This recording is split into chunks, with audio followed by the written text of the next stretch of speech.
شروع اللہ کا نام لے کر جو بڑا مہربان نہایت رحم والا ہے۔ الف لام را، یہ کتاب روشن کی آیتیں ہیں۔ ہم نے اس قرآن کو عربی میں نازل کیا ہے تاکہ تم لوگ سمجھ سکو۔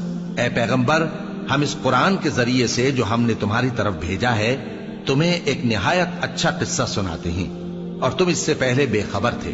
جب یوسف نے اپنے والد سے کہا کہ ابا، میں نے خواب میں 11 ستاروں اور سورج اور چاند کو دیکھا ہے، دیکھتا کیا ہوں کہ وہ مجھے سجدہ کر رہے ہیں۔ انہوں نے کہا کہ بیٹا، اپنے خواب کا ذکر اپنے بھائیوں سے نہ کرنا، نہیں تو وہ تمہارے حق میں کوئی چال چلیں گے۔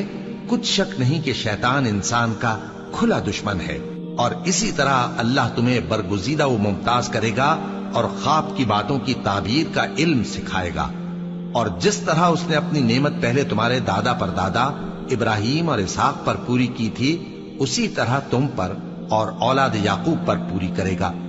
بے شک تمہارا پروردگار سب کچھ جاننے والا ہے، حکمت والا ہے۔ ہاں، یوسف اور ان کے بھائیوں کے قصے میں پوچھنے والوں کے لیے بہت سی نشانیاں ہیں۔ جب انہوں نے آپس میں تذکرہ کیا کہ یوسف اور اس کا بھائی ابا کو ہم سے زیادہ پیارے ہیں، حالانکہ ہم جماعت کی جماعت ہیں، کچھ شک نہیں کہ ابا کھلی غلطی پر ہیں۔ یوسف کو یا تو جان سے مار ڈالو یا کسی ملک میں پھینک آؤ، پھر ابا کی توجہ صرف تمہاری طرف ہو جائے گی، اور اس کے بعد تم نیک لوگوں میں ہو جاؤ گے۔ ان میں سے ایک کہنے والے نے کہا کہ یوسف کو جان سے نہ مارو، کسی اندھے کنویں میں ڈال دو کہ کوئی راہگیر اسے نکال کر کسی دوسرے ملک میں لے جائے گا۔ اگر تم کو کرنا ہی ہے تو یوں کرو۔ یہ مشورہ کر کے وہ اپنے والد سے کہنے لگے کہ ابا جان، کیا سبب ہے کہ آپ یوسف کے بارے میں ہمارا اعتبار نہیں کرتے؟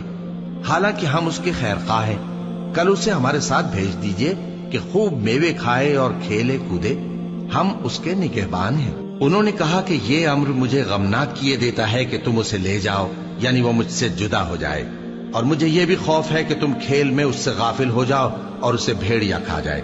وہ کہنے لگے کہ اگر ہماری موجودگی میں کہ ہم ایک طاقتور جماعت ہیں اسے بھیڑیا کھا گیا تو ہم بڑے نقصان میں پڑ گئے۔ غرض جب وہ اس کو لے گئے اور اس بات پر اتفاق کر لیا کہ اس کو اندھے کنویں میں ڈال دیں، اور ہم نے یوسف کی طرف وحی بھیجی کہ ایک وقت ایسا آئے گا کہ تم انہیں ان کے اس سلوک سے آگاہ کرو گے، اور ان کو اس وحی کی کچھ خبر نہ ہوگی۔ اور یہ حرکت کر کے وہ رات کے وقت باپ کے پاس روتے ہوئے آئے، کہنے لگے کہ ابا جان، ہم تو دوڑنے اور ایک دوسرے سے آگے نکلنے میں مصروف ہو گئے اور یوسف کو اپنے اسباب کے پاس چھوڑ گئے تو اسے بھیڑیا کھا گیا، اور آپ ہماری بات کو گو ہم سچ ہی کہتے ہیں باور نہیں کریں گے۔ اور ان کے کرتے پر جھوٹ موٹ کا لہو بھی لگا لائے۔ یعقوب نے کہا کہ یوں نہیں ہے، بلکہ تم اپنے دل سے یہ بات بنا لائے ہو۔ اچھا، صبر کہ وہی خوب ہے، اور جو تم بیان کرتے ہو اس کے بارے میں اللہ ہی سے مدد چاہیے۔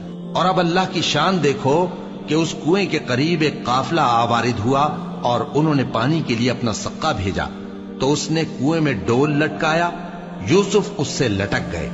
وہ بولا، زہے قسمت، یہ تو ایک لڑکا ہے، اور اس کو قیمتی سرمایہ سمجھ کر چھپا لیا۔ اور جو کچھ وہ کرتے تھے اللہ کو خوب معلوم تھا، اور انہوں نے اس کو تھوڑی سی قیمت یعنی معدود چند درہموں پر بیچ ڈالا، اور وہ اس سے بیزار ہو رہے تھے۔